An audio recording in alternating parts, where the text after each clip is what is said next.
my wife's dad. The boss had no idea I owned 83% of the company's shares. Your role is eliminated. Security will walk you out, he said, still staring at his phone. I signed quietly. Let's do this properly. The next board meeting going to be dramatic. They say power whispers. I learned that from my grandfather, who built a textile empire in the 50s with nothing but a sewing machine and an immigrant's refusal to quit. He used to tell me, Julian, the loudest man in the room, is usually compensating for something. I was 7 when he said that, watching him negotiate with a supplier who kept raising his voice. My grandfather never raised his. He just smiled, nodded, and walked away. 3 days later, that supplier called back with a better offer. I thought about that moment a lot during the 5 years I worked under Richard Hastings. Richard was loud. Richard was always loud. He had that particular brand of executive confidence that comes from never being told no, never facing real consequences, never having to build anything from scratch. He inherited his position the way some people inherit blue eyes or a good metabolism, through pure genetic lottery. His father had been CEO of Hastings Industrial Solutions before him, and his grandfather before that. The company had been in the family for 3 generations, or so everyone believed. Everyone except me. But I'm getting ahead of myself. Let me start where most good revenge stories start. At the beginning, when I was just another face in the crowd, another nameless employee in a sea of business, casual and forced smiles. It was a Tuesday morning in March when I met Elizabeth. The coffee shop on 5th and Morrison had become my morning ritual, a small act of control in a life that often felt like it was happening to me rather than because of me. I'd order a black coffee, no sugar, and sit by the window for exactly 20 minutes before walking the 3 blocks to the office. Routine was my religion back then. Predictability was my prayer. She was sitting in my usual spot. I almost walked past, almost chose a different table, but something made me stop. Maybe it was the way the morning light caught her hair, turning ordinary brown into something that looked like burnished copper. Maybe it was the book she was reading, Tolkien's The Silmarillion, cracked spine and annotated margins visible even from a distance. Or maybe it was just fate, if you believe in that sort of thing. I don't usually, but that Tuesday I made an exception. That's a heavy read for a Tuesday morning, I said, immediately regretting the words as they left my mouth. What kind of opening line was that? She looked up and I saw her eyes for the first time, hazel, with flecks of green that seemed to shift in the light. Heavy's relative, she said, a smile playing at the corners of her mouth. I find it meditative. All that tragic grandeur and cosmic consequence makes my own problems seem manageable. I laughed, actually laughed, which was rare for me in those days. I'm Julian. Elizabeth. She closed the book, marking her place with a receipt. And you're hovering because this is your usual spot, isn't it? What makes you say that? You have the look of someone whose routine just got disrupted. Plus, I've seen you here before, always by the window, always exactly 20 minutes, always leaving at 7:42. She checked her watch. It's now 7:23. I should have been unsettled by the observation. Instead, I was charmed. You're very observant. I'm an accountant, she said, as if that explained everything. Pattern recognition is kind of my thing. That and making sure numbers add up correctly. Speaking of which, she gestured to the empty chair across from her. Want to sit? I promise I'm not a serial killer or anything boring like that. I sat. We talked for 19 minutes that first day. She told me she worked for a mid-sized firm downtown, mostly doing audit work for manufacturing companies. I told her I was in logistics, which was technically true, though it made my job sound more interesting than it was. She liked old fantasy novels and jazz music. I liked silence and solving problems. She was close with her family, especially her father. I was close with no one, especially not my family. You said that like someone with a story, she observed, stirring her coffee with a wooden stick. Everyone has a story. True, but not everyone says, especially not my family, with quite that much emphasis. I smiled despite myself. My parents died when I was 8, car accident, black ice on the interstate. After that, I went to live with my grandfather. Her expression shifted, sympathy without pity. I'm sorry. Don't be. My grandfather was a good man. He died 3 years ago, left me everything. Which wasn't as much as you'd think. He'd already sold most of his company's shares before he passed. But it was enough. Enough for what? I considered the question. Enough to not worry, enough to be patient, enough to invest carefully and watch things grow quietly while other people make noise. She tilted her head, studying me. You're one of those people who thinks money is a tool, not a trophy, isn't it? According to my father, money is both, and power, and proof, and a dozen other things that mostly boil down to ego. She said it lightly, but I heard the edge underneath. Your father sounds intense. My father is Richard Hastings. I froze, coffee cup halfway to my mouth. Richard Hastings, my boss, the CEO of Hastings Industrial Solutions, the man I'd been working under for 5 years without making a single impression. The man who'd signed off on my performance reviews without ever learning my name. Small world, I managed. Microscopic, she agreed. She was watching me carefully now, waiting to see how I'd react. You work for the company, don't you? That's why you went so still when I said his name. There was no point denying it. I do. Logistics department. I coordinate supply chain operations for the manufacturing facilities. Let me guess. Dad doesn't know who you are. Your father doesn't know most of his employees exist. We're spreadsheet entries to him and not people. She winced. That sounds about right. He's good at the big picture, my dad. Less good at the human elements. Mom says he sees the company as a chess game and everyone in it as pieces to be moved. What do you think? I think, she paused, choosing her words carefully. I think he cares in his way, but his way is complicated, and sometimes his way hurts people without him noticing. It was a diplomatic answer, the kind of thing you say when you love someone but can't quite defend them. I recognized it because I used to say similar things about my grandfather when people questioned his business practices. We talked for 3 more minutes, and then I had to leave to make my 7:42 departure time. As I stood, she touched my hand, just briefly, just a finger against my wrist. Same time tomorrow? She asked. Same time tomorrow, I agreed. The next 6 months were a study in contrasts. At work, I was invisible. I'd arrive at 8 o'clock a.m., sit in my small office on the third floor, process orders and track shipments and optimize routes. My supervisor, Margaret, appreciated my efficiency but never quite saw me as a person.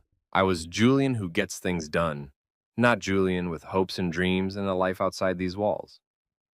Richard Hastings, when he noticed me at all, did so with the vague recognition one might give a familiar lamp or filing cabinet, something useful, something that belonged in the background. You're Julian, right? He asked once in the elevator. We were alone, just the two of us, and the soft, mechanical hum of assent. Yes, sir. Logistics? Yep, monsieur. Good work on the Newark efficiency report. Saved us some money. Thank you, sir. The elevator doors opened. He stepped out without another word, already on his phone, already moving on to bigger concerns. I watched him go, this man who had no idea that I owned 83% of his company's shares. Let me explain how that happened, because it's not the kind of thing that occurs by accident. My grandfather, Marcus Chen, came to America in 1907 with $7 in his pocket and a belief in compound interest that bordered on religious fervor. He took whatever work he could find, washing dishes, cleaning buildings, eventually operating a sewing machine in a textile factory. He was 42 years old when he arrived, which meant starting over when most men are thinking about retirement. But Marcus Chen wasn't most men. He saved everything, spent almost nothing. Within 5 years, he'd scraped together enough money to buy a broken-down sewing machine from the factory that was planning to throw it out. He fixed it himself, taught himself to make patterns, and started taking freelance work, slowly, carefully, methodically. He built a small tailoring business. By 1965, that tailoring business had become a textile manufacturing operation with 3 factories and contracts with department stores across the East Coast. By 1975, he'd expanded into industrial fabric production, materials for construction, automotive, aerospace. The company grew, but my grandfather stayed small, lived in the same modest house, drove the same reliable car, wore the same practical clothes he'd always worn. Make yourself invisible, he told me once, when I was 14 and complaining about not having the same brand name sneakers as my classmates. Let people underestimate you. They'll tell you things they wouldn't tell someone they considered a threat. They'll make mistakes they wouldn't make if they knew you were watching. In 1982, my grandfather sold his textile company to Richard Hastings Sr. for what seemed, on paper, like a modest sum. But the contract had a clause, a strange specific clause that most lawyers would have advised against. My grandfather retained ownership of certain shares, not in the textile company itself, but in a holding company that had been used to structure the deal. It was convoluted, intentionally opaque, buried in the kind of legal language that makes eyes glaze over. Richard Hastings Sr. signed without reading carefully. Why wouldn't he? Marcus Chen was just an immigrant who'd gotten lucky, someone to buy out and move on from. The old man probably didn't even understand what he was signing. Except my grandfather understood everything. That holding company, over the next 40 years, was consolidated and restructured as Hastings Industrial Solutions grew and acquired other businesses. Through a series of legal mechanisms that my grandfather had set up with lawyers who actually understood corporate law, those original shares transformed, split, multiplied, grew like compound interest, invisible, patient, inexorable. When my grandfather died, he left me everything: a modest house, a sensible car, and 83% ownership of Hastings Industrial Solutions, hidden behind a corporate structure so complex that even the company's own attorneys hadn't fully mapped it. "Don't tell them," my grandfather said, 2 days before he passed. We were in his hospital room, and he was lucid for the first time in a week.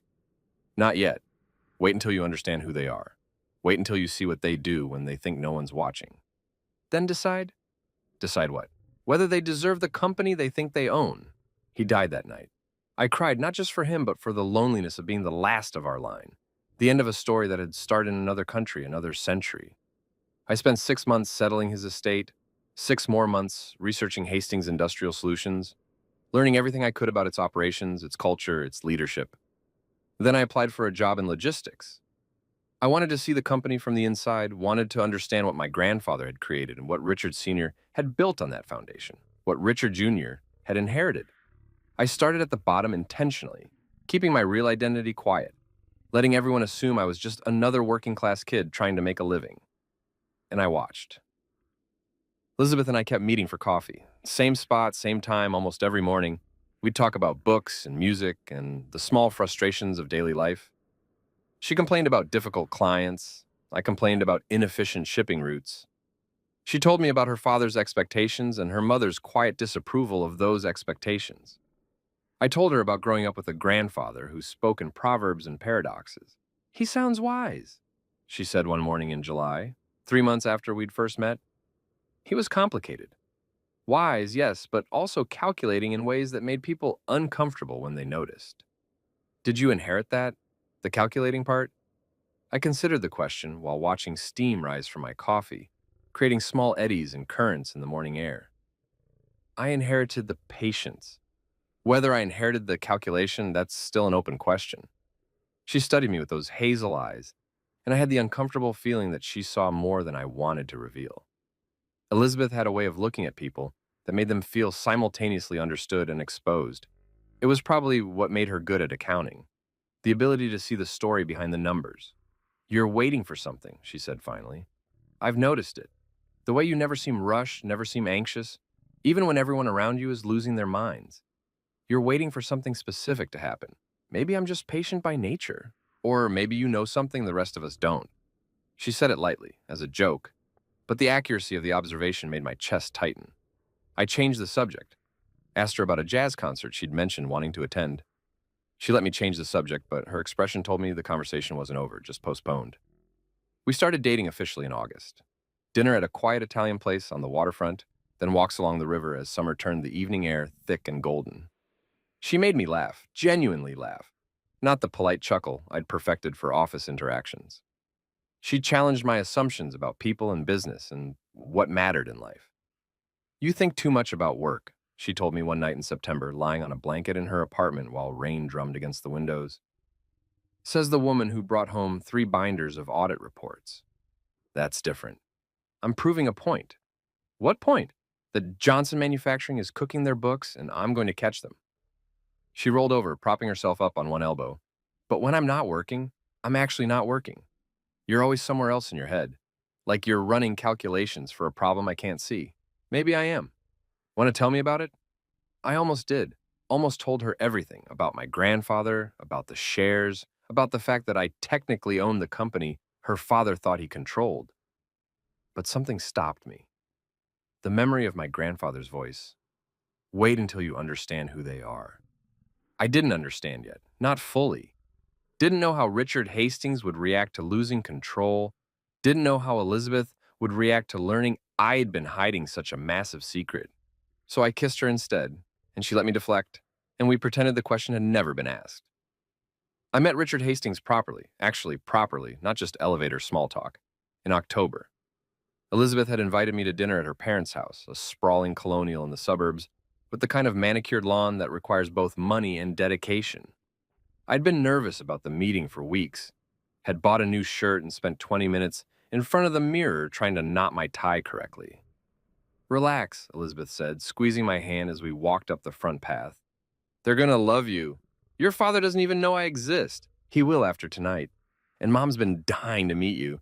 I told her about the Tolkien thing, and she's convinced you're secretly a romantic. I read fantasy novels in middle school. That doesn't make me romantic. You read them in annotated editions and can quote passages from memory. That definitely makes you romantic. The door opened before we could knock. Elizabeth's mother, Patricia, stood in the doorway wearing an elegant dress and a warm smile. She was small and graceful, with Elizabeth's hazel eyes and an air of quiet competence. You must be Julian, she said, extending her hand. I've heard wonderful things. Come in, come in. Richard's in his study finishing up a call, but he'll join us shortly. The house was exactly what I'd expected. Expensive, but not ostentatious. Decorated with the kind of tasteful art and furniture that said old money without screaming it. Patricia led us to a sitting room where pre-dinner drinks were already arranged on a sideboard. Elizabeth tells me you work in logistics, Patricia said, handing me a glass of scotch I hadn't asked for but accepted anyway. That must be interesting work. It has its moments. Mostly it's problem solving, finding the most efficient ways to move things from one place to another. Richard loves efficiency. He's always going on about optimization and lean processes and whatever other business school jargon is fashionable. She said it affectionately, the way you might describe a spouse's harmless quirk. Though between you and me, I think he loves the control more than the efficiency. Mom, Elizabeth said, a warning in her voice. What? It's true. Your father likes knowing exactly how everything works and exactly who's responsible for what. It's not a criticism, just an observation. I was saved from responding by Richard's entrance. He walked into the room with the confidence of someone who owned every space he occupied, which technically he believed he did. He was tall, with silver hair and the kind of tan that comes from golf courses and vacation homes. His handshake was firm, his smile practiced. Julian, right? Logistics? He said it like he'd just remembered, though I suspected Elizabeth had briefed him earlier. Yes, sir. I've been with the company for 5 years. 5 years. Good, good. Elizabeth speaks highly of you. He accepted a drink from Patricia, settled into an armchair that seemed designed specifically for him. Tell me about yourself. Where'd you go to school? State university, business degree, nothing fancy. State's fine, practical education. Better than these kids coming out of Ivy League schools thinking they know everything because they read some case studies. He took a sip of his scotch. What's your family background? There it was. The question I'd been anticipating and dreading. My parents died when I was young. I was raised by my grandfather. He passed a few years ago. I'm sorry to hear that. What did your grandfather do? He was in textiles originally, built a small manufacturing business. Sold it and retired in the 80s. Textiles? Richard's interest sharpened. What was the company called? Chen Manufacturing. Small operation, 3 facilities. He sold to Hastings Industrial, well, what became Hastings Industrial. Your father's company, actually. Chen Manufacturing. Richard repeated the name slowly, like he was trying to access a file in a rarely opened drawer of his memory. I don't recall the details, but Dad bought out several small operations in the 80s, built the foundation of what we are today. He raised his glass slightly. Your grandfather helped build this company, in a way. You must be proud. I am. And now you're here, carrying on the family connection. That's good symmetry. I like symmetry. He leaned back, crossing one leg over the other. So, what are your ambitions, Julian? Planning to stay in logistics forever, or do you see yourself moving up? I could feel Elizabeth watching me, could sense Patricia's quiet attention. This was a test, I realized. Not a aggressive test, but a test nonetheless. Richard Hastings wanted to know if I was good enough for his daughter, and in his world, good enough was measured in ambition and trajectory. I'm content where I am, I said carefully. I like solving problems. I'm good at seeing systems and understanding how to make them work better. If that eventually leads to more responsibility, fine, but I'm not in a rush. Richard frowned slightly. Not in a rush? You're what, 32? 33? 34. 34. That's young enough to be ambitious, old enough to be taken seriously. You should be pushing for more. Management, at least. Maybe director level in 5 years if you play it right. Richard, Patricia said quietly, not everyone measures success the same way you do. I'm not talking about success. I'm talking about potential. Julian's clearly intelligent. Elizabeth doesn't date stupid men. But intelligence without ambition is just wasted potential. He turned back to me. Unless you're one of those people content to coast. Nothing wrong with that, I suppose. The company needs worker bees as much as it needs queens. The comment hung in the air like cigar smoke, insulting and dismissive, and probably unintentional in its cruelty. Richard Hastings didn't mean to be rude. He simply saw the world in hierarchies and couldn't imagine why anyone would choose a lower rung when a higher one was available.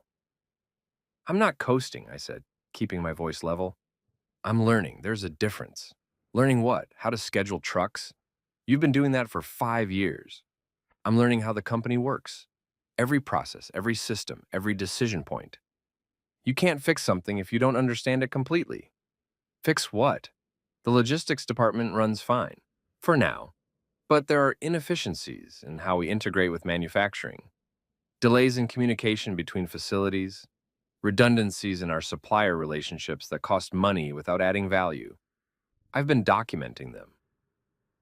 Richard's expression shifted, not quite respect, but attention at least. Have you shared these findings with Margaret? Some of them. She's focused on meeting quarterly targets. Structural improvements are longer-term projects. Structural improvements are exactly what we need. Email me your documentation. Monday morning. I want to see what you found. Richard, Patricia interjected, we're having dinner, not a business meeting. Business is life, Patricia. If Julian's found ways to save the company money, I want to know about it. He stood, signaling the end of the conversation. Let's eat. I'm starving. Dinner was pleasant in the way that formal meals with strangers often are. Polite conversation, careful laughter, topics chosen for their inability to offend. Patricia asked about my hobbies. Elizabeth told embarrassing stories from her childhood. Richard checked his phone under the table when he thought no one was looking.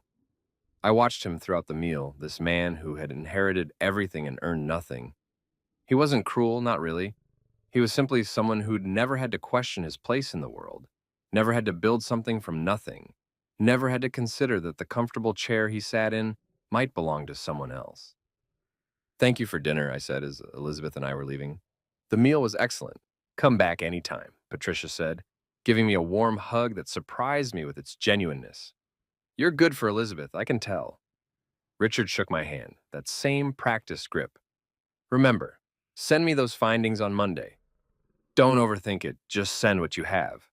If it's as good as you say, we'll talk about next steps. I'll send them. In the car, Elizabeth was quiet until we were halfway back to her apartment. I'm sorry about Dad, she said finally. The whole worker bees and queens thing, that was rude. It was honest. He sees the world in terms of hierarchy. Can't blame him for that. I can and do. You were a guest in his house. He should have been more gracious. He was fine. I'm not offended. She turned to look at me, studying my face in the intermittent streetlight. You should be. Anyone else would be. I'm not anyone else. No, she agreed. You're definitely not.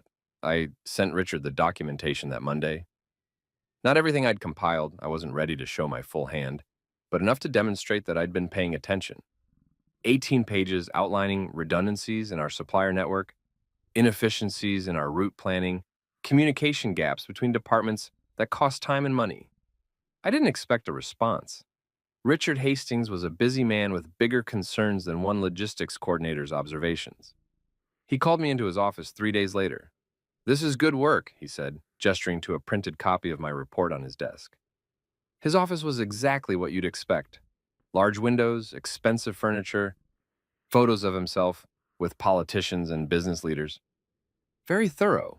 Some of these issues I was already aware of, but the specific cost analysis is helpful. How long did this take you? I've been compiling it for about 2 years, an hour here and there mostly. 2 years. He seemed impressed. That's dedication, or boredom. Curiosity mostly. I like understanding how things work. Well, your curiosity might have saved us a couple $1 million annually. I want you to present this to the operations team next Tuesday. Show them what you've found. Walk them through your recommendations. I'm not sure that's appropriate, sir. I'm fairly junior, which is exactly why it'll be effective. If I present it, they'll dismiss it as CEO meddling. If you present it, they'll have to take it seriously because you're one of them. He stood, signaling the end of the meeting. Next Tuesday, 2:00 p.m., conference room B. Prepare a presentation. Keep it under an hour. I nodded, understanding I'd just been given both an opportunity and a test. Thank you, sir. Don't thank me, just don't embarrass me in front of the operations team. The presentation went well, not perfectly. I was nervous, stumbled over a few transitions, forgot to advance one slide, but well enough that people took notes and asked questions. The operations director, a gruff man named Thomas who'd been with the company for 20 years, actually nodded approvingly at several points. This is solid analysis, he said after I finished. Why hasn't anyone caught these issues before? With respect, sir, because everyone's focused on their own department. These are system-level problems that require a system-level perspective. And you have that perspective? I've had time to develop it, yes. Thomas looked at Richard, who was sitting in the back of the room. We should move this kid up. Give him a project management role. Have him implement these changes. That's what I was thinking, Richard agreed. Julian, how do you feel about a promotion? Associate Director of Operations Integration. New title, new responsibilities, 20% raise? I should have felt excited. This was the kind of break people wait years for. Recognition, advancement, more money. Instead, I felt wary. Moving up meant more visibility, more scrutiny, more chances for someone to dig into my background and discover what I'd been hiding. But refusing would raise different questions. So I smiled and said, I'd be honored. The promotion changed things. I moved from the 3rd floor to the 6th, from a small office with no windows to a slightly larger office with one window. My new responsibilities involved coordinating between departments, implementing the efficiency improvements I'd identified, and attending meetings where people actually knew my name. Richard started acknowledging me in the hallways. Not warmly, but consistently. Julian, good work on the supplier consolidation. Julian, I need that report by Friday. Julian, join me for this call with the manufacturer. I was becoming visible, which was both necessary and dangerous. Elizabeth was thrilled. See, I told you Dad would recognize your talent eventually. He just needed to see you in action. He needed a problem solved, I corrected. I solved it. That's not recognition, it's utility. You're so cynical sometimes. I'm realistic. Your father sees people in terms of what they can do for him. I'm useful now, so he notices me. If I stop being useful, I'll disappear again. That's not fair. Dad's more complicated than that. Is he? She didn't answer, which was an answer in itself. We'd been dating for 9 months by then, and the relationship had settled into something comfortable and genuine. I loved her, really loved her, in the way that surprised me with its intensity. She was smart and funny and kind, called me on my bullshit while somehow making me want to be better. When I was with her, I could almost forget about the secret I was carrying. Almost. Move in with me, she said one night in December. We were in my apartment, small, sparse, furnished with the kind of minimalist efficiency my grandfather would have approved of. Your lease is up in January anyway. We practically live together already. That's a big step. We're adults, Julian. We've been together almost a year. I love you. You love me. Moving in together is the logical next step. She was right, of course. It was logical. It also meant further entangling my life with the Hastings family, further complicating the situation when the truth eventually came out, because it would come out. Secrets like mine always do. Okay, I heard myself say, let's do it. Her smile was bright enough to hurt. Really? Really? We moved in together in January. Her apartment, now our apartment, was nicer than mine, with actual furniture and art on the walls, and a kitchen that suggested someone actually cooked meals instead of surviving on delivery and sandwiches. I contributed my books and my grandfather's old desk and not much else. You really do live like a monk, Elizabeth observed, looking at my meager possessions. Don't you own anything that isn't functional? Functionality is underrated. So is personality. She picked up a framed photo, the only personal item I owned besides books. It showed my grandfather and me at his factory, me around 12 years old, him teaching me something about industrial sewing machines. This is nice, though. He looks proud of you. He was good at looking proud. Whether he actually felt it is harder to say. Why do you do that? Deflect every sincere emotion with cynicism? Do I? Yes, every time. Someone gives you a compliment. You minimize it. Someone shows you affection. You find a way to question it. Someone tells you they love you. She set down the photo, turned to face me fully. You change the subject. I don't change the subject. You absolutely do. Every time I say I love you, you either kiss me to avoid responding or you say something deflecting like, you too, or back at you. When was the last time you actually said the words? I tried to remember. Couldn't. I tell you in other ways. That's not the same and you know it. She wasn't angry, just frustrated. What are you afraid of? I'm not afraid. Then prove it. Say it. 3 words, Julian. I love you. Say them. I opened my mouth, closed it, tried again. The words stuck in my throat like a physical obstruction. Not because I didn't feel them. I did, desperately. But because saying them out loud meant vulnerability I hadn't allowed myself since my parents died. See, Elizabeth said quietly. You can't even say it. It's not that simple. It literally is. You feel it or you don't. If you feel it, you should be able to say it. Words are just symbols. What matters is action, consistency, being there. Words matter, Julian. They matter to me. I need to hear them, not just infer them from your actions. She picked up her coat. I'm going to my mom's for the night. Think about whether you actually want this, because I can't be in a relationship with someone who won't even say they love me. She left. I stood in the apartment we'd just finished combining, surrounded by boxes and furniture, and the tangible evidence of 2 lives trying to merge.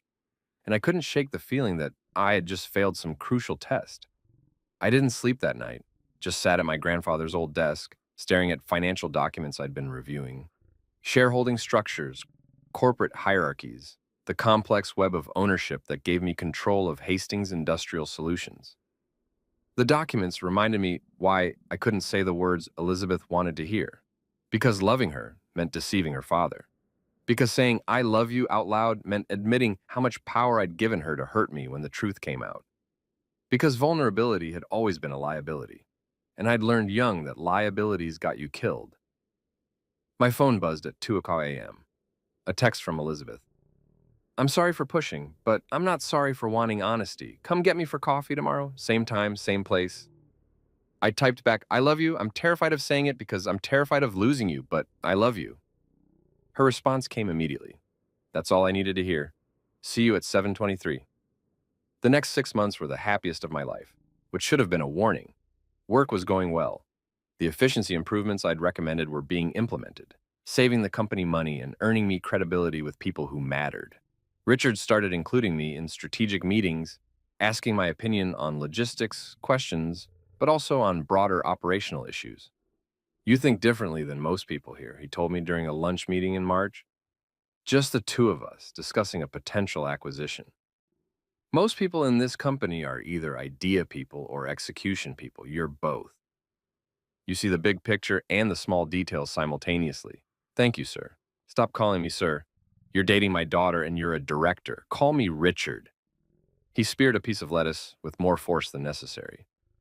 Patricia thinks I should promote you to VP. Says you've got the strategic thinking for it. That's generous. It's not generosity, it's business. You're talented and you're loyal. That's a rare combination. Plus, Elizabeth would kill me if I let another company poach you.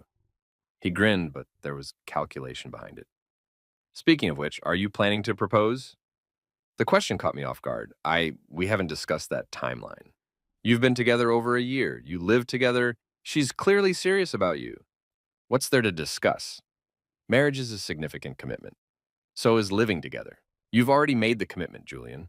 The ring just makes it official. He finished his salad, pushed the bowl aside. Do it right. Ask me first, then ask her. Show some respect for tradition. I'll keep that in mind. Don't keep it in mind. Do it. She's my only daughter. I want to see her happy. His expression softened slightly. And you make her happy, that's worth something. I proposed in May. Not because Richard pushed me, though that was part of it, but because I genuinely wanted to. Elizabeth had become the center of my world, in a way nothing else had since my grandfather died. She made me laugh. She challenged me. She made me feel like maybe I wasn't just playing a role, but actually living a life. I asked Richard first, as he'd suggested. He gave his blessing with what seemed like genuine warmth. Welcome to the family, Julian. Officially this time. I asked her on a Saturday morning at our coffee shop, in the same spot where we'd first met. I didn't have an elaborate plan. No flash mob, no elaborate scavenger hunt, none of the performative romance that modern proposals seem to require. Just me, her, 2 cups of coffee, and a question. Marry me, I said. Not asked, said. Like a statement of fact I was asking her to confirm. She laughed, then cried, then said yes, while customers around us applauded and the barista comped our drinks. The ring was simple. Platinum band with a single diamond. Elegant without being ostentatious. Elizabeth wore it like a talisman.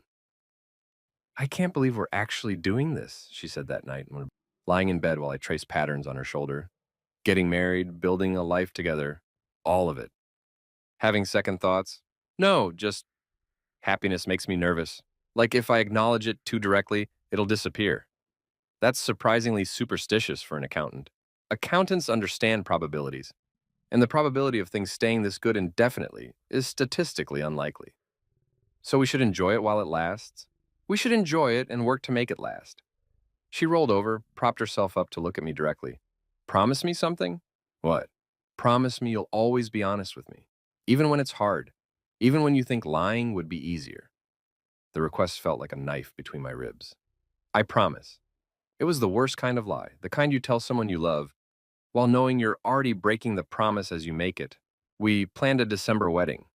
Small ceremony, close friends and family, reception at a nice hotel, but nothing extravagant. Elizabeth handled most of the planning because I was increasingly busy at work. Richard had promoted me to vice president of operations in July, putting me in charge of not just logistics but also manufacturing coordination, supplier relationships, and facility management. It was a massive expansion of responsibility, the kind of promotion that usually takes people 15 years to earn. I'd done it in 2. You're making me look good, Richard said during my promotion announcement. We were in the main conference room with the executive team, and he'd just finished explaining why I deserved the VP title.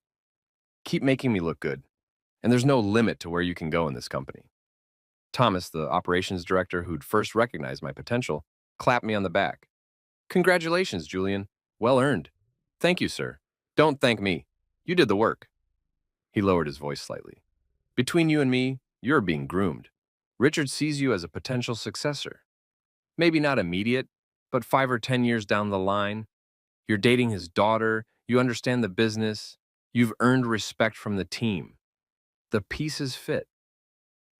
The pieces fit. I thought about that phrase a lot over the next few months. From Richard's perspective, I probably looked perfect. Ambitious but not threatening. Talented but grateful for opportunities. Connected to the family through marriage, but still an outsider who'd have to earn his place at the table. He had no idea that I already owned the table, and the chairs, and the building they were in. My lawyers had been asking when I wanted to make my ownership known. The longer you wait, the more complicated this becomes, my primary attorney, Rebecca Marsh, warned during a September meeting. You're now an officer of the company. There are disclosure requirements. If someone digs into the corporate structure, let them dig. The structure is airtight. The structure is complex. Complex things fall apart under scrutiny. You're getting married in 3 months to the CEO's daughter. What happens when she finds out you've been hiding this? She'll understand. Will she? Rebecca looked at me with the expression of someone who'd seen too many personal relationships destroyed by business decisions. Because from where I sit, you're lying to your fiancée about the fact that you effectively control her father's company. That's not the kind of thing most people understand. It's not lying. It's strategic patience. Call it whatever you want. But strategic patience looks a lot like deception when the truth comes out. She was right, of course. But I'd committed to the path years ago when I first took the job, and turning back now felt impossible. I was too deep, too invested, too close to whatever end game I'd been subconsciously planning. Besides, Richard had given me no reason to reveal the truth. He'd been demanding but fair, exacting but not cruel. The company was running well under his leadership. Profits were up. Employee satisfaction was reasonable. From the outside, everything looked fine. It was only when you looked closely that you saw the cracks. The first crack appeared in October, 3 months before the wedding. I'd been reviewing quarterly reports when I noticed a discrepancy in our manufacturing facility reports. Nothing obvious, just some numbers that didn't quite line up between different departments. Production numbers that seemed high relative to reported raw material consumption.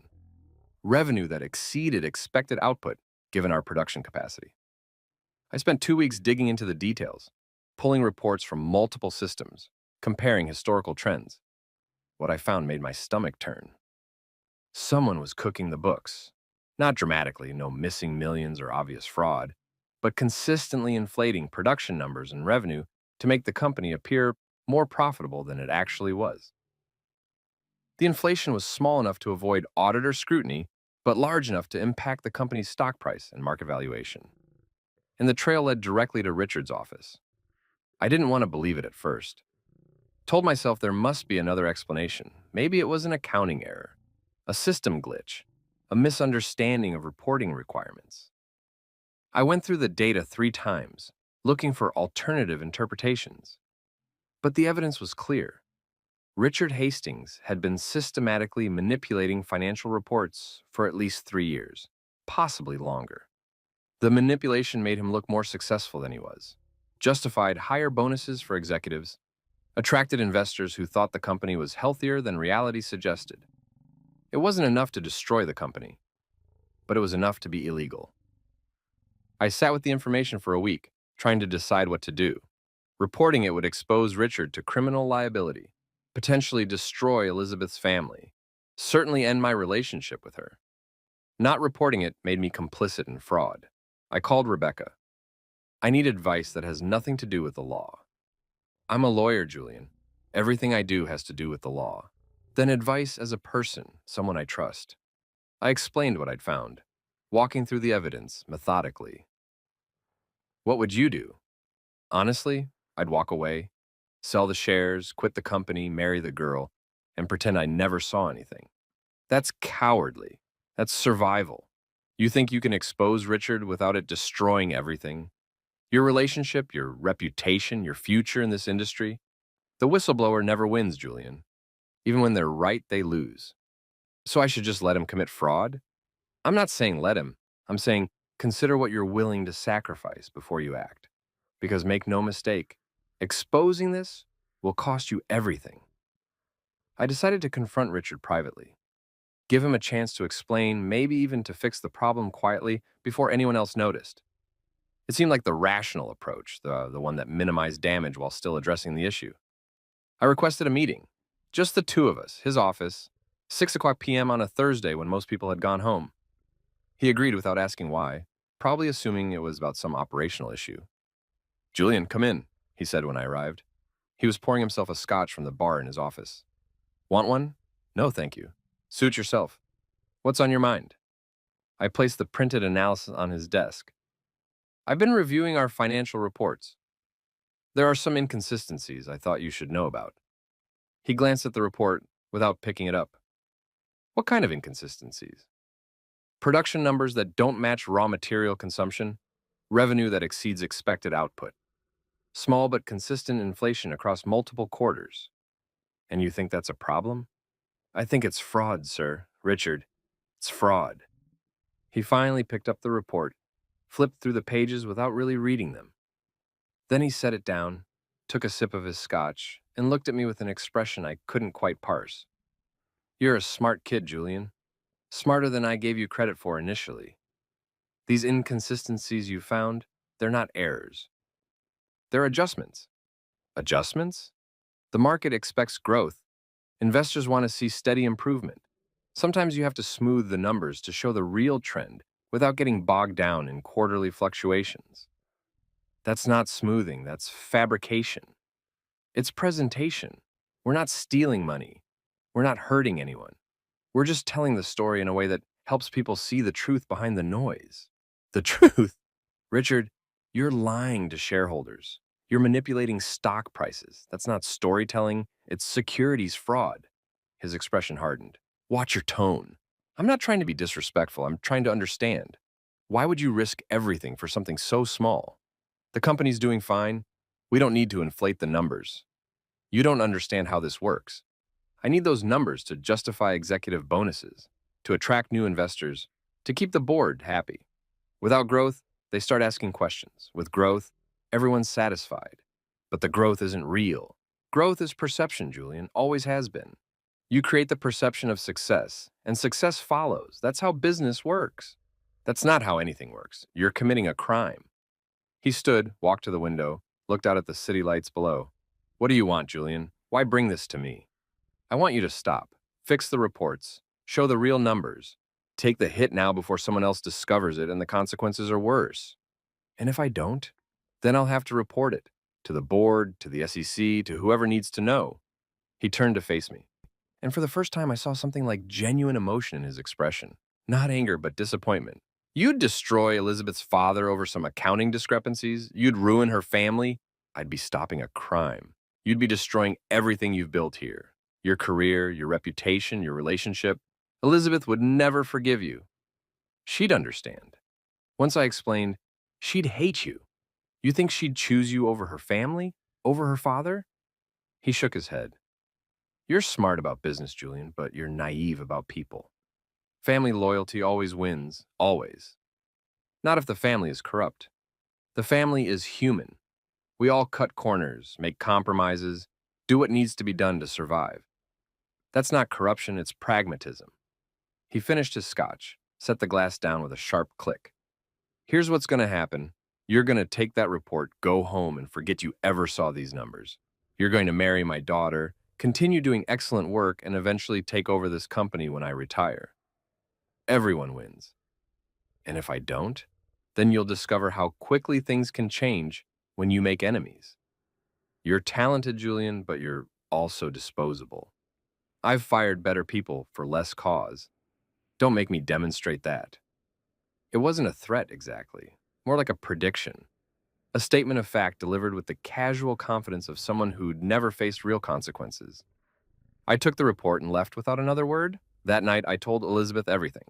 Not about the fraud, not yet, but about my ownership of the company, about my grandfather's shares and the hidden corporate structure, about the fact that I technically controlled Hastings Industrial Solutions and had since before we'd even met. She listened in silence while I explained, her expression cycling through confusion, shock, disbelief, and finally something like betrayal. How long have you known? She asked when I finished. Since my grandfather died, 7 years. 7 years? You've known for 7 years that you owned my father's company, and you never thought to mention it? I was waiting for the right time. The right time? We're getting married in 2 months, Julian. We lived together. I thought I knew you. And now you're telling me you've been lying to me, to everyone, for our entire relationship?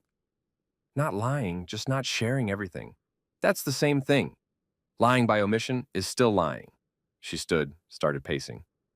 God, I feel like an idiot. All those conversations about Dad's company, about your job, about your future.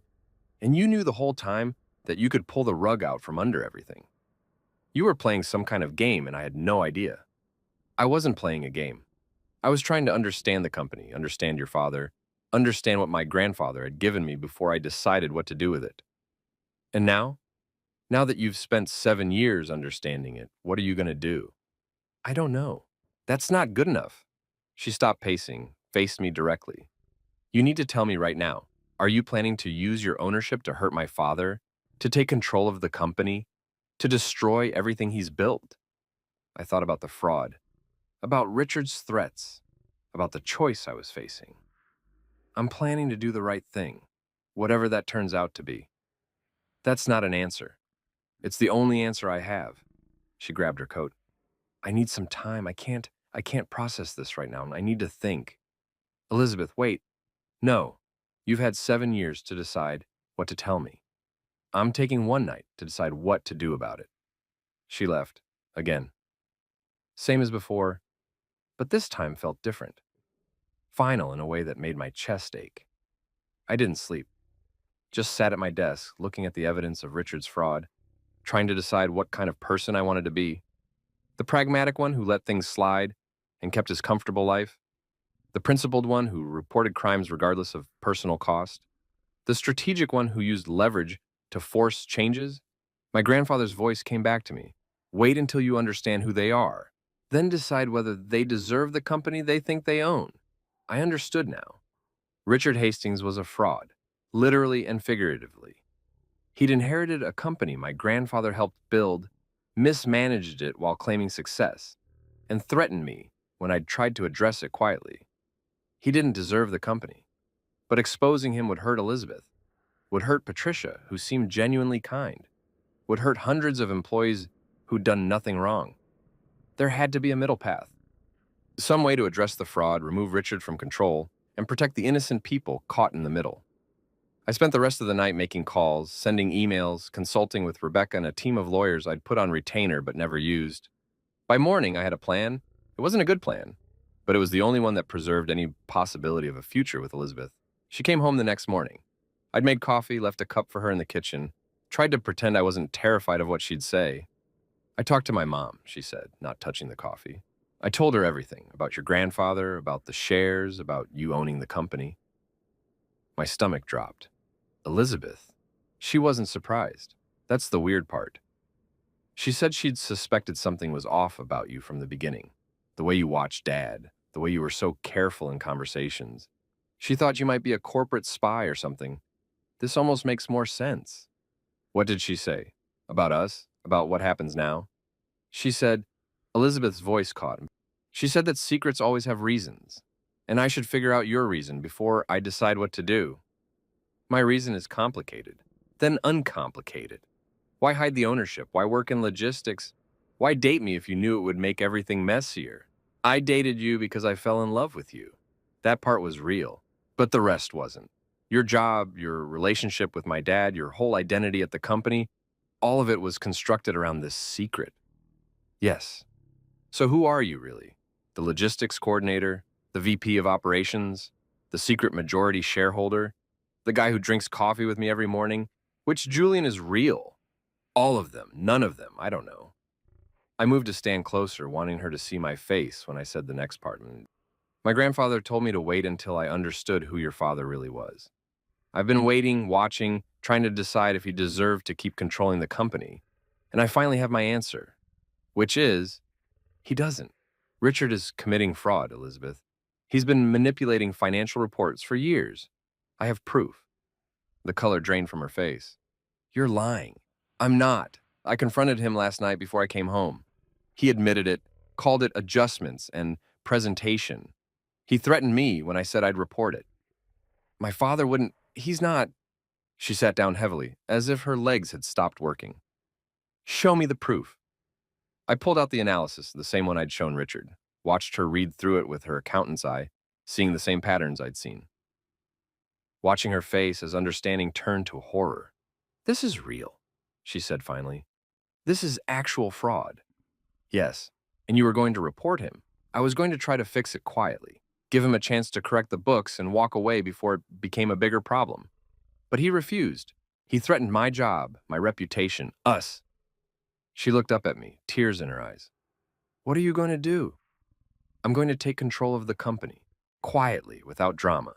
I'm going to force Richard to resign, fix the financial irregularities, and make sure this never happens again.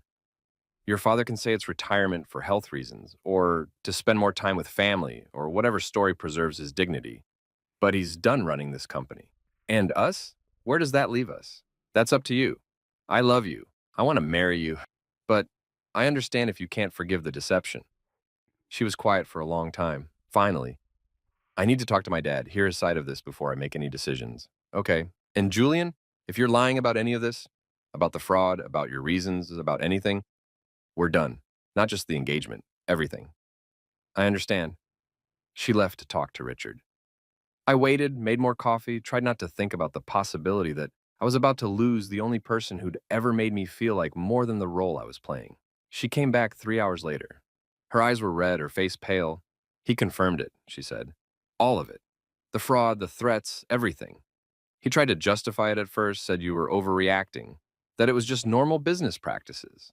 When I pushed, when I told him I'm an accountant and I know exactly what normal business practices look like, she swallowed hard. He cried. My father actually cried. Said he'd been under so much pressure to perform, to prove he was as good as his father and grandfather, that the fraud started small and just kept growing until he didn't know how to stop it. I'm sorry. Don't. Don't apologize for my father's choices. She took a breath, visibly steadying herself. He knows you're going to take control. He asked me to convince you to let him stay on in some capacity, as a consultant or something. To save face. What do you think I should do? I think you should do what's right for the company, not what's comfortable for my family, not what's easiest for me. What's right? The right thing is to remove him completely. Clean break. The company needs new leadership that people can trust. Then do that. She moved closer, took my hands. I'm furious with you for lying about the ownership. I'm furious with my father for the fraud. I'm furious with myself for not seeing any of this sooner, but she squeezed my hands. But I understand why you waited, why you needed to know who we all were before you revealed yourself. And now you know. We're flawed, Julian, all of us. But maybe we can be less flawed together than we would be apart. You're not calling off the wedding? Are you kidding? I just found out I'm marrying the actual owner of the company I've been auditing for the past 6 months. There's symmetry in that. Poetry, even. She smiled, though it didn't quite reach her eyes. Besides, someone needs to keep you honest. Apparently, you're prone to keeping massive secrets for years at a time. I promise, no more secrets. Good, because I'm done with surprises. From here on, we're partners in everything, including whatever corporate takeover you're about to pull off. The next week was a blur of legal meetings, paperwork, and carefully worded communications. My lawyers worked with Richard's lawyers to structure his departure. The official story would be early retirement due to health concerns. Not entirely false, given the stress he'd been under. He'd receive a consulting contract that paid him to stay away for 2 years, after which he could claim credit for strategic advisory work if he wanted to save face. In exchange, he'd cooperate with correcting the financial irregularities, wouldn't contest my ownership claim, and would recommend me as his successor to the board. You're being generous, Rebecca observed during one late-night session. Most people in your position would want blood. Blood doesn't fix the company, it just makes a mess. Very zen of you. Your grandfather would be proud. My grandfather would say I'm too soft, that I should fire everyone connected to Richard and install my own team. But you're not going to do that? No. The employees aren't responsible for Richard's fraud. Punishing them would be pointless cruelty. So what's your plan? Take control, fix the books, keep everything else the same? More or less, I'll need to bring in some new people for key positions, finance especially. Can't trust anyone who is involved in the fraud. But the operations team is solid. Thomas, the operations director, is good at his job. Margaret in logistics is competent. Most of the company is functional. And Elizabeth? What about her? She's an accountant. Good one, apparently. You planning to bring her into the company? No. She deserves to keep her career separate from our relationship. She's building something on her own merit, not because of family connections. I'm not going to take that from her. Rebecca smiled. You really do love her. Why do you sound surprised? Because most people who spend 7 years planning a corporate takeover don't have room in their hearts for actual human emotions. You're an anomaly, Julian Chen. The board meeting was scheduled for a Tuesday in November, 2 weeks before the wedding. Richard announced his retirement at the beginning, reading from a prepared statement about health concerns and wanting to spend more time with family. Several board members seemed surprised, but none questioned the decision. Richard had been hinting at succession planning for the past year, so the timing wasn't completely unexpected. I'd like to recommend my successor, Richard said, looking directly at me. Julian Chen has been with the company for 6 years, during which time he's transformed our operations, improved efficiency, and demonstrated strategic thinking that goes far beyond his job title. He understands this business better than anyone except me, and frankly, he might understand it better than I do.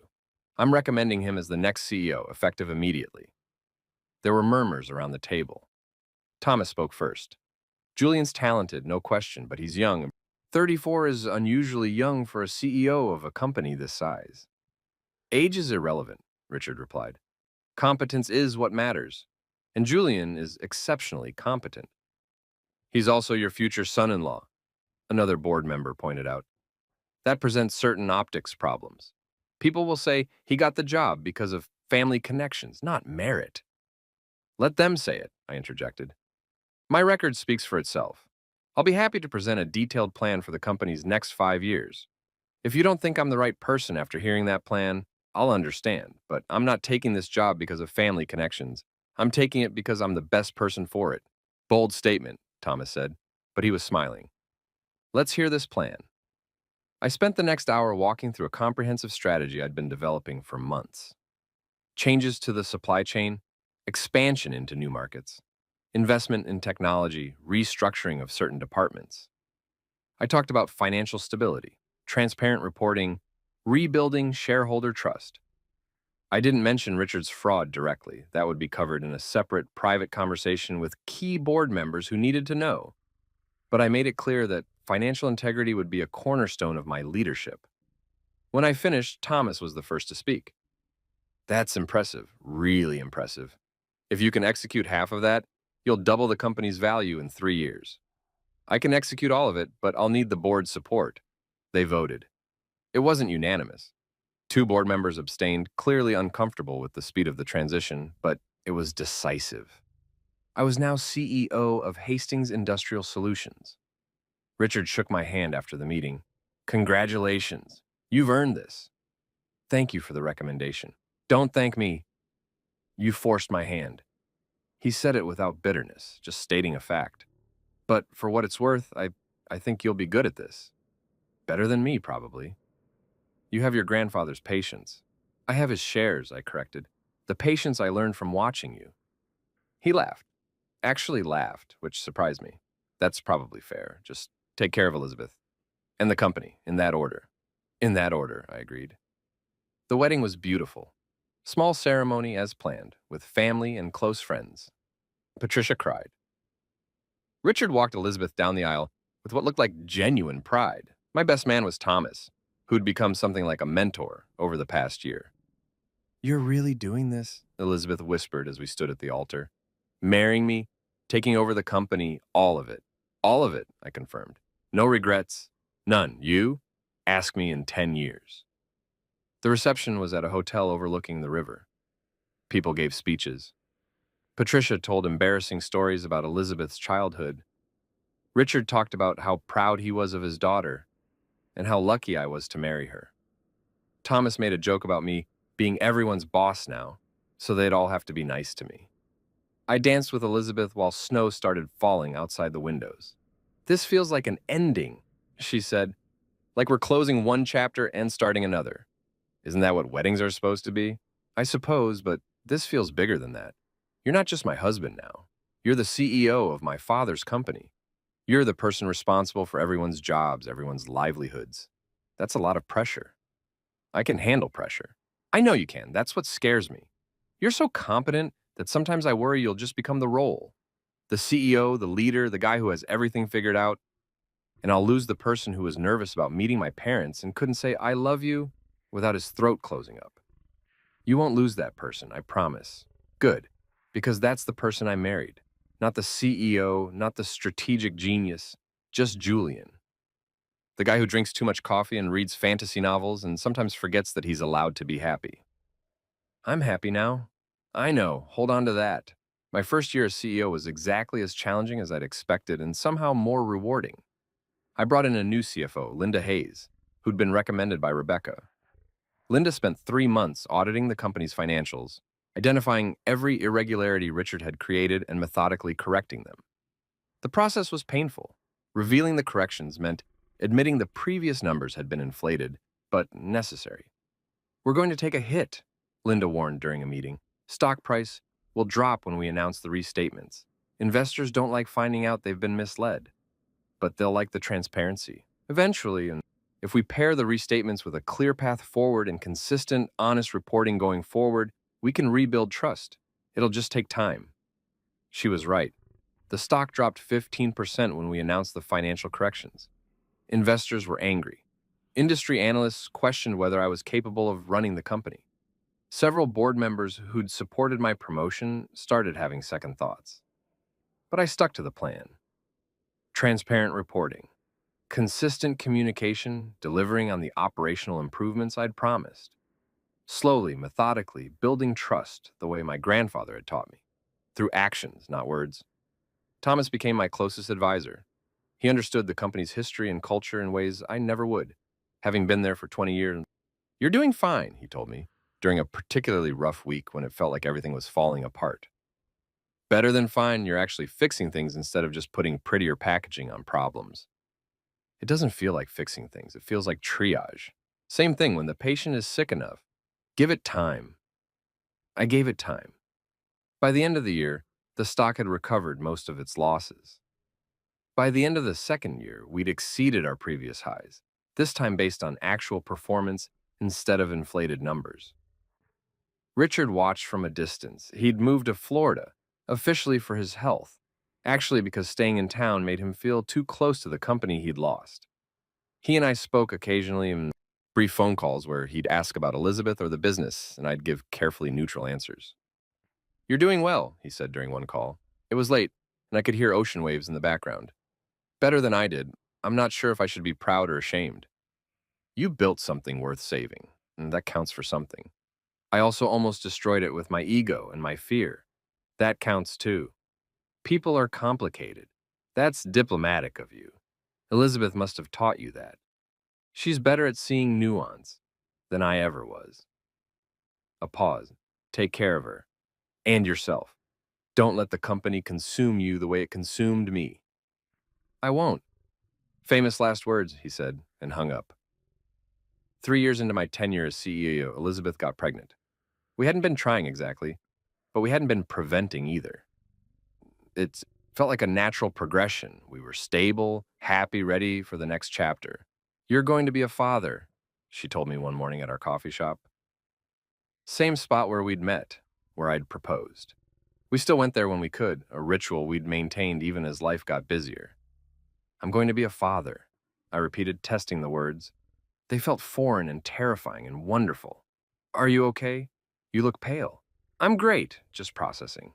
"Process faster.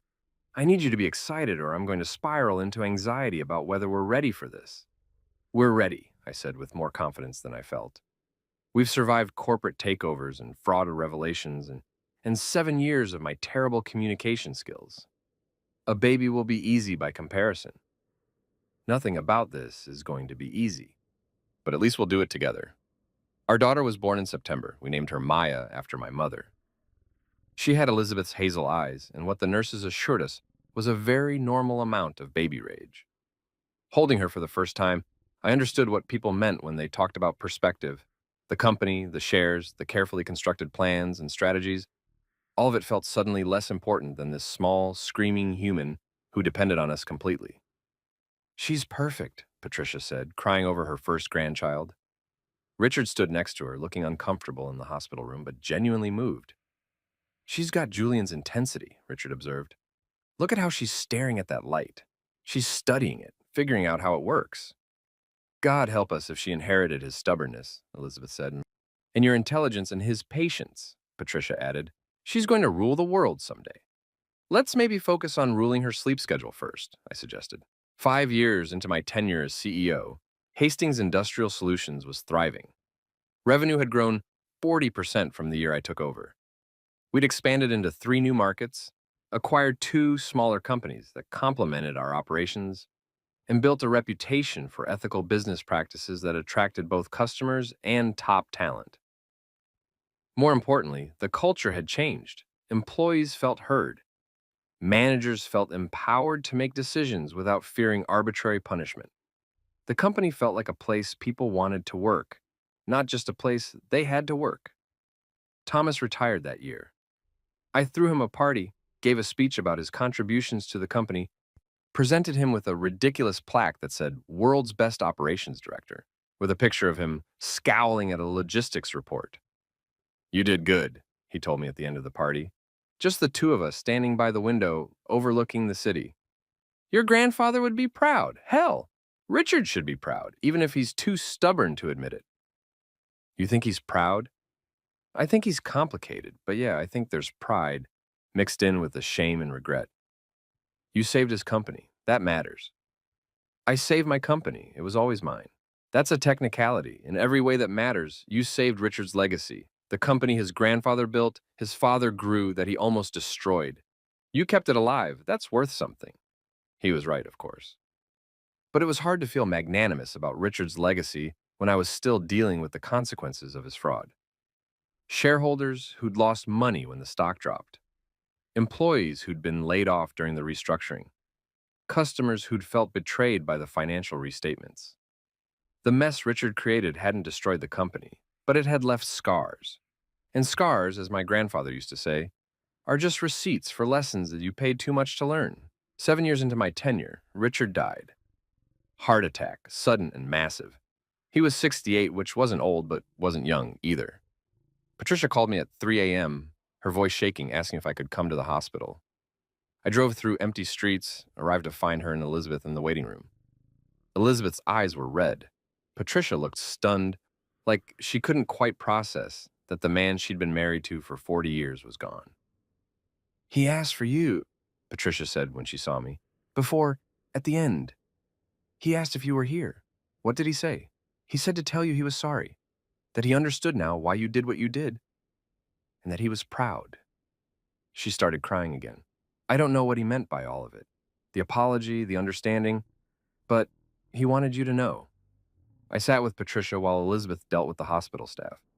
Held her hand while she cried and talked about Richard. The good parts, the early years, the man he'd been before pressure and ego had twisted him into someone she barely recognized. He loved you, she told me eventually. Not at first. At first, you were just a curiosity, then a useful employee, then family by marriage. But later, these last few years, he really loved you. He'd call sometimes and ask how you were doing, what challenges you were facing. He wanted to help but didn't know how without seeming like he was interfering. He could have just called me. You know Richard. Pride was always his worst enemy. He couldn't admit he needed connection, so he pretended he didn't need it. She squeezed my hand. Don't make that same mistake, Julian. Don't let pride keep you from the people who love you. The funeral was large. Richard had been well known in the industry, and people came from across the country to pay respects. I gave a eulogy that was honest without being brutal. Talked about Richard's vision, his leadership, his love for his family.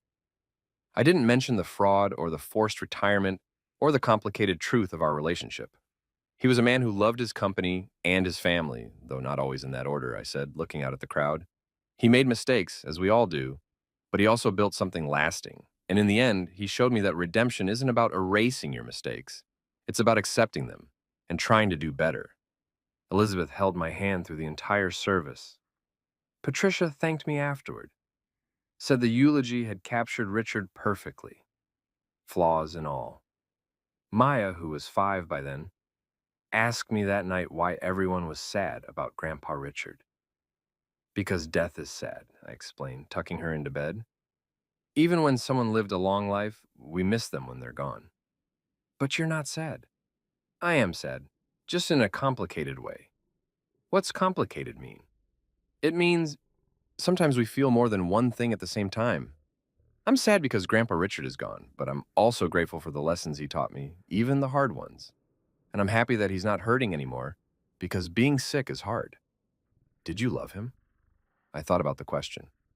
I respected him. I learned from him. I think toward the end, we understood each other. Whether that's the same as love, I'm not sure. Mommy says you love everyone, but you're bad at showing it. Mommy's very wise. She says you're wise too, just in a different way. What way? The quiet way. Like when you fix my toys without me asking, or remember what kind of juice I like, even though I change my mind all the time. She yawned, already falling asleep. That's love too, Daddy, the quiet kind. 10 years into my tenure as CEO. On a Tuesday morning in March, I took Elizabeth to our coffee shop. Same spot where we'd met. Same time, same order. Except this time, I was the one with a question. I want to step down, I said. She blinked. Sorry, what? From the company. I want to step down as CEO. Maybe stay on as chairman of the board for a while, but transition day-to-day operations to someone else. Why? The company's doing amazing. You've tripled its value since you took over.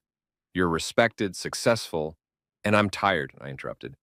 Not physically, but I'm tired of being the guy whose whole identity is wrapped up in the company. I'm tired of missing Maya's school events because of board meetings. I'm tired of strategizing instead of living.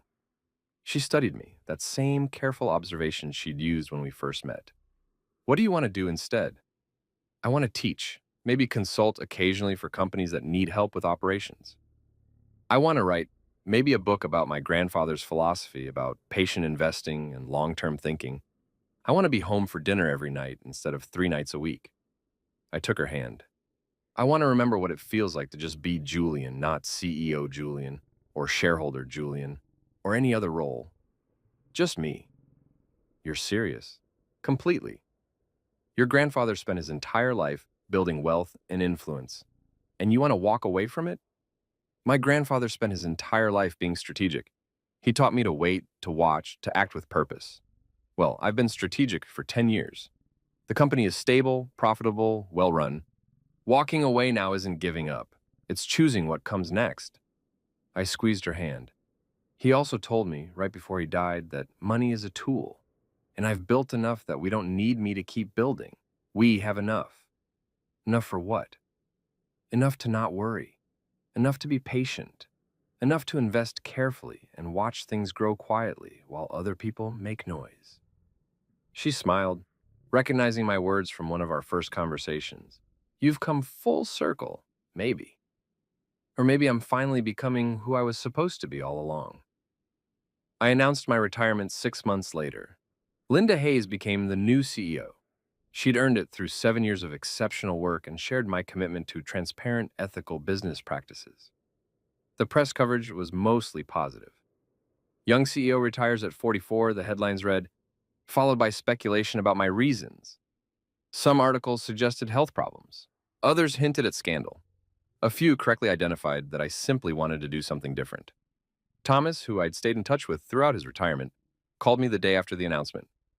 You did it, he said. You actually walked away while you were on top. Most people can't do that. Most people don't have 83% ownership, I pointed out. Easy to walk away when you still control the company. Easy financially. Psychologically, that's harder. You're giving up power status, identity. That's terrifying for most people. I'm not most people. No, he agreed, you're definitely not. The first year of retirement was harder than I'd expected. I'd been CEO for so long that I'd forgotten how to not be CEO. I'd check my phone compulsively for work emails that didn't come. I'd draft strategic memos that no one needed. I'd wake up at 5 a.m. out of habit and spend an hour trying to remember what I was supposed to do with my day. You're terrible at this, Elizabeth observed one morning, watching me pace the kitchen at 6 a.m. I'm adjusting. You're spiraling. You need a project, something to focus on that isn't the company. So I started writing. The book about my grandfather initially, but it evolved into something broader. Reflections on patience, strategy, long-term thinking. Essays about the difference between accumulating wealth and using wealth. Thoughts on power and humility and the importance of knowing when to act and when to wait. This is good, Elizabeth said after reading the first draft. Really good. It's like you're finally explaining who you are after all these years of keeping it hidden. Am I still keeping it hidden? A little, but less than before. You're getting better at letting people see you. The book published 2 years after my retirement. It didn't become a bestseller, but it sold respectably and attracted a certain type of reader. People interested in business philosophy, patient investing, the intersection of strategy and ethics. I started teaching a class at the business school. Just 1 semester a year, enough to stay engaged without becoming consumed. I consulted occasionally with companies that sought my advice, always with the understanding that I wouldn't work more than 20 hours a month. Mostly, though, I was just a husband and father. I drove Maya to school. I coached her soccer team despite knowing nothing about soccer. I cooked dinner. I read books. I existed in ways that had nothing to do with business or strategy or the role I'd played for so many years. You seem happy, Patricia observed during a family dinner. She was in her 80s now, still sharp but slower. More relaxed than I've ever seen you. I'm practicing being present. How's that going? It's a work in progress. Turns out you can't strategize your way into peace. You just have to be willing to exist in it. Richard never learned that lesson. Always needed to be achieving something, proving something, building something. She smiled sadly. I'm glad you figured it out sooner than he did. 15 years after I became CEO, 22 years after I first met Elizabeth, I received a call from Linda. We need to talk, she said, in person if possible. I drove to the company headquarters, feeling strange walking through doors I used to command. The building had been renovated since my time, modernized in ways that felt both familiar and alien. Linda's office was bigger than mine had been. She'd earned it. The company had grown another 30% under her leadership. But she looked exhausted when I walked in, with the particular kind of tired that comes from carrying too much responsibility for too long. Thank you for coming, she said, gesturing me to sit. I wanted to tell you before the board meeting tomorrow. I'm stepping down. Why? Because I'm 56 years old and I've been CEO for 5 years and I'm exhausted. Because the company needs someone with more energy, more vision, more patience for the political nonsense that comes with this job. She smiled tiredly. You made it look easy. It's not easy. I never said it was easy. You didn't have to. You did it for 10 years without looking like it was killing you. I've been doing it for 5 and I feel like I'm drowning. Who's taking over? We're looking at internal candidates. Thomas's protege, Sarah, is the front runner. She's got the chops for it. Linda leaned forward. But I wanted to ask you something first. Would you consider coming back? Just for a year or two as interim CEO while we prepare Sarah for the role? No. You didn't even think about it. I don't need to think about it. I walked away from the company 15 years ago because staying was making me lose myself. Coming back, even temporarily, would undo all the work I've done to remember who I am without that role. Fair enough, I figured you'd say no, but I had to ask. She stood, walked to her window, the same view I used to have. Can I ask you something else? How did you know when it was time to leave? When I stopped caring about the company more than I cared about myself. When I realized the business would survive without me, but my family might not. I joined her at the window. Richard taught me that lesson by being a cautionary tale. He cared about the company so much that he destroyed it with his caring. I learned to care with detachment, to do the work without letting the work become who I was. That's the part I never figured out, the detachment. It's not natural, it's just a practice. Daily reminders that you're more than your job title, more than your achievements, more than what you can build or control or manage. I turned to face her. You'll be fine, Linda. You've already done the hardest part, admitting that it's okay to stop. 20 years after taking over as CEO, I attended the company's annual shareholder meeting as just another investor. Sarah had been CEO for 3 years and was doing exceptional work. The company had evolved, expanded, modernized in ways that made sense for a new generation. I barely recognized it as the same organization my grandfather's shares had given me control of. After the meeting, a young analyst approached me. Mr. Chen, I'm Michael. I wrote my MBA thesis on your tenure as CEO. I was hoping I could ask you a few questions. Of course. What do you think is the most important lesson you learned running the company? I thought about the question. Thought about my grandfather and Richard, and all the decisions I'd made over 25 years of being connected to Hastings Industrial Solutions. Power whispers, I said finally. The loudest person in the room is usually compensating for something. Real power, real effectiveness, comes from patience, observation, and knowing when to act and when to wait. My grandfather taught me that when I was 7. It took me 30 years to fully understand what he meant. And now that you understand it, now I try to pass it on to my daughter, to students, to anyone willing to listen. Because the world has enough people making noise. What we need are more people willing to be quiet and thoughtful and strategic in their silence. The analyst thanked me and left.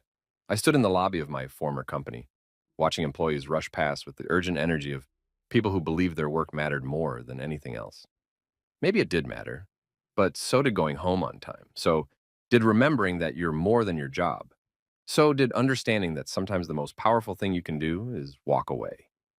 I left the building and drove to the coffee shop on 5th and Morrison.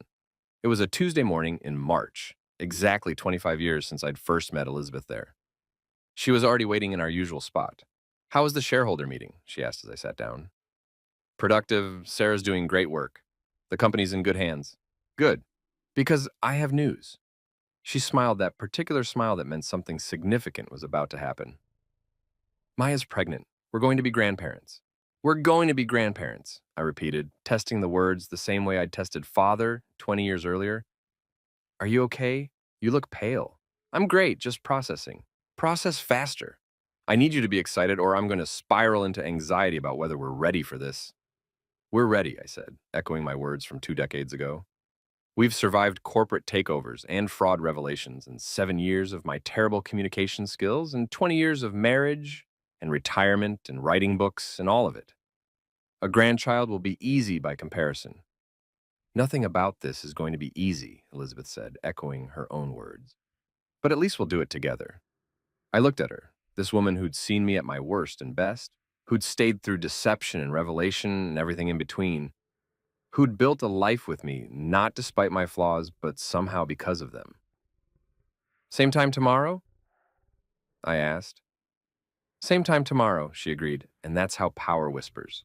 Not through grand gestures or dramatic revelations, but through quiet consistency, through patience and presence, and the willingness to show up day after day for the people and purposes that matter. My grandfather built an empire. Richard inherited it and nearly destroyed it. I saved it and then walked away. But the real achievement wasn't any of that. The real achievement was learning that sometimes the most powerful thing you can own isn't a company or wealth or control, and sometimes it's just your own life, lived on your own terms, with people who make you remember that you're human before you're anything else. That's the lesson that took me 25 years to learn. I hope my grandchild learns it faster. They say power whispers. I learned that from my grandfather, who built a textile empire in the 50s with nothing but a sewing machine and an immigrant's refusal to quit. He used to tell me, Julian, the loudest man in the room is usually compensating for something. I was 7 when he said that, watching him negotiate with a supplier who kept raising his voice. My grandfather never raised his. He just smiled, nodded, and walked away. 3 days later, that supplier called back with a better offer. I thought about that moment a lot during the 5 years I worked under Richard Hastings, and during the 10 years I replaced him, and during the 15 years I spent remembering who I was without him. The company still exists. It still thrives. But I don't define myself by it anymore. That's the real revenge. Not destroying what someone built, but building something better and then choosing to walk away from it. Because in the end, the most powerful thing you can do isn't taking control. It's knowing when to let go.